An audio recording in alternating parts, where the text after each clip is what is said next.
You know the car.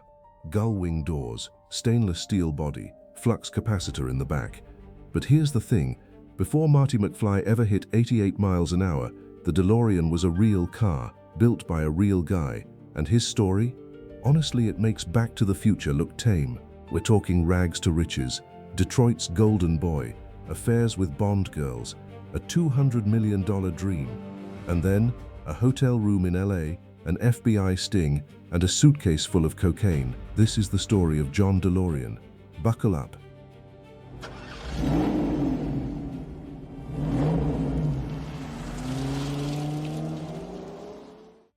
John Zachary DeLorean was born in 1925, right in the beating heart of American car country, Detroit, Michigan. His parents were dirt-poor immigrants from what used to be Austria-Hungary. His dad was a Romanian factory worker who never really learned English. What he did learn, unfortunately, was how to drink himself stupid and knock his wife and kids around. Not a great childhood. But John was sharp, like really sharp. He clawed his way into a school for gifted kids, and from there into the Lawrence Institute of Technology, basically the farm system for Detroit's auto industry. World War II interrupted things in '43, but he came back, finished his degree, and started working as a draftsman to help support his family. He took a detour selling insurance for a minute, and get this, he was great at it. But insurance bored him to tears, so he went back to what he loved, cars.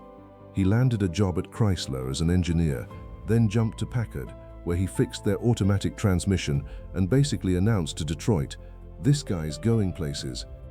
In 1954, General Motors came knocking. And not just any offer, they told him. Pick any division you want, anywhere in the company. Now here's where DeLorean does something nobody saw coming. He picks Pontiac, the worst division, the division everybody called your grandfather's car. Dusty, boring, dying. And he goes, "Yeah, I'll take that one." Because DeLorean understood something the suits didn't. The 60s weren't going to be about boring. The 60s were going to be about speed, about attitude, about kids with long hair and muscle cars and drive-in movies. So he built the Pontiac GTO. Big engine stuffed into a mid-size body. The name came from Ferrari. The O stood for omologato, meaning homologated for racing. Pure swagger. And here's the wild part. Corporate actually said no. There were internal rules against that kind of engine in that kind of car. DeLorean and his team basically snuck it through anyway. And it became the first true muscle car in American history. Sold by the hundreds of thousands. Created an entire category overnight. Then he did it again in '64. Ford drops the Mustang, and DeLorean fires back with the Pontiac Firebird. Base price, $2,500. For that, you got an absolute beast of an engine, a body that looked like a movie poster, and, well, brakes, kinda. Brakes were, let's say, an afterthought, but who cared?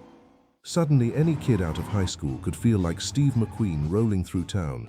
By 1965, at 40 years old, DeLorean was the youngest division head in GM history. By '69, he was running Chevrolet, the flagship, the biggest brand in the biggest car company on earth.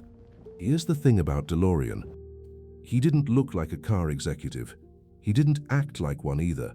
The other guys at GM?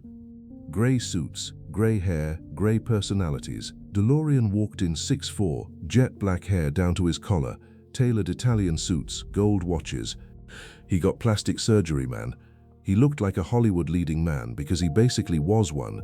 He divorced his wife, started dating models and actresses, dated Ursula Andress, the original Bond girl, ended up marrying a TV star, then dumping her for a supermodel half his age, bought sports cars, bought pieces of sports teams, hung out in LA with Johnny Carson and Sammy Davis Jr. Detroit had never seen anything like him, and he wasn't just showboating, he had ideas.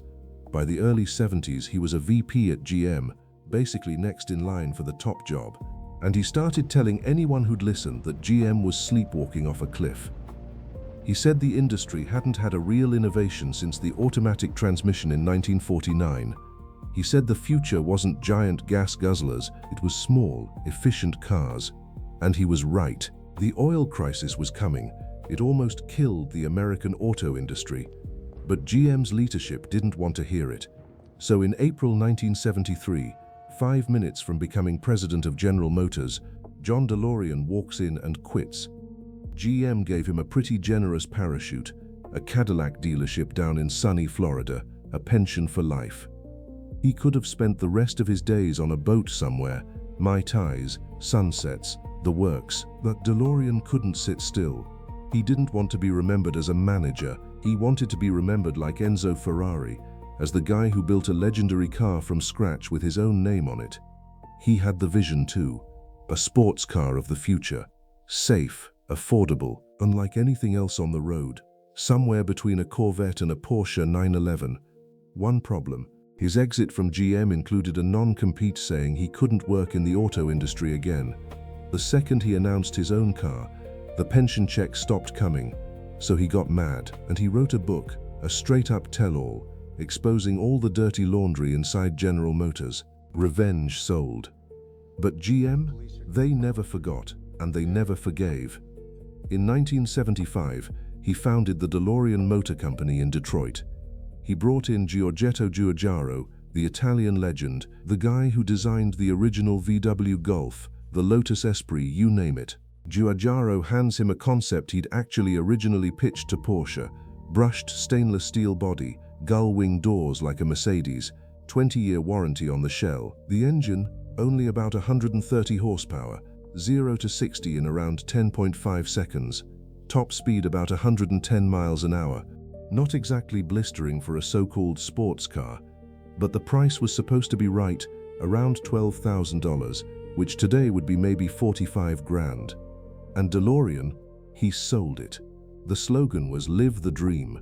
He partnered with American Express and promised to sell 100 DeLoreans plated in 24-karat gold, payable only with an Amex Gold card. They ended up making 2, both in museums now. To actually build the car, DeLorean needed $200 million. That's well over $1 billion in today's money. He scraped together some from Bank of America, some from celebrity buddies. Johnny Carson famously chipped in. He cooked up this clever scheme where dealerships had to buy equity to sell his cars. But the real prize was government money. He went to the US government first. And that's when he found out what happens when you make enemies at General Motors. GM lobbyists went to work, and the message in Washington was loud and clear. Not one American penny for this guy. So DeLorean went international. Canada, no. Spain, no. Puerto Rico, almost. And then the British government came in out of nowhere. See, Northern Ireland was a disaster at the time. The Troubles, bombings, unemployment off the charts. The Brits were desperate for anything that would create jobs there. And DeLorean said, "Build me a factory outside Belfast. I'll hire 2,600 people." They handed him around $100 million plus grants and tax breaks. Construction started in October 1978. The deadlines kept slipping. The first car didn't roll off the line until early 1981. They called it the DMC-12, and immediately, problems. The price had ballooned from $12,000 to $25,000. For that kind of money, you could buy a legit German sports car. The 0 to 60 was slow. The handling was sketchy. Build quality was Northern Irish industrial dispute quality, let's call it. The stainless steel looked amazing for about a week.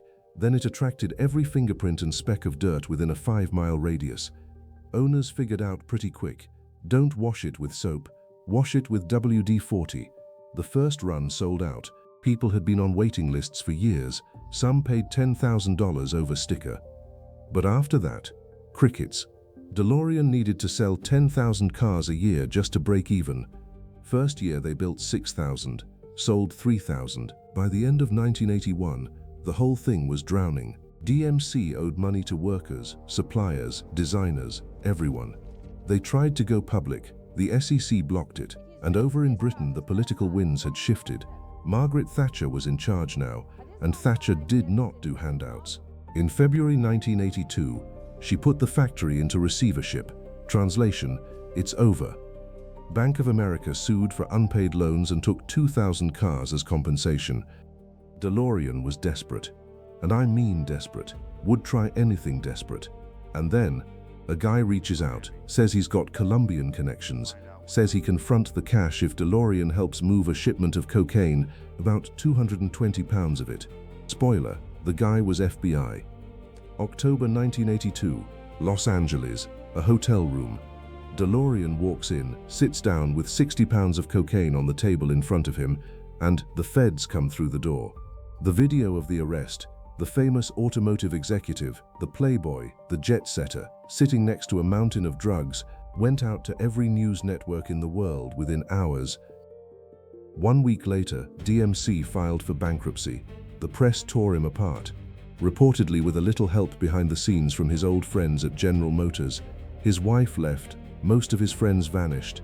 Somehow, he actually beat the drug charges, convinced a jury it was entrapment, which it absolutely was.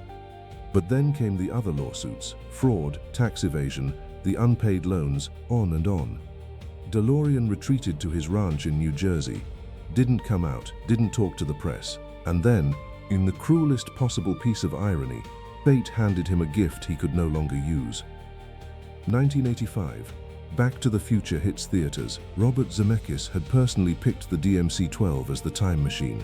The movie's a smash, the car becomes immortal, instantly iconic, the most famous automobile in movie history, and John DeLorean, the guy whose name was literally on it, couldn't do a thing with it. The company was gone.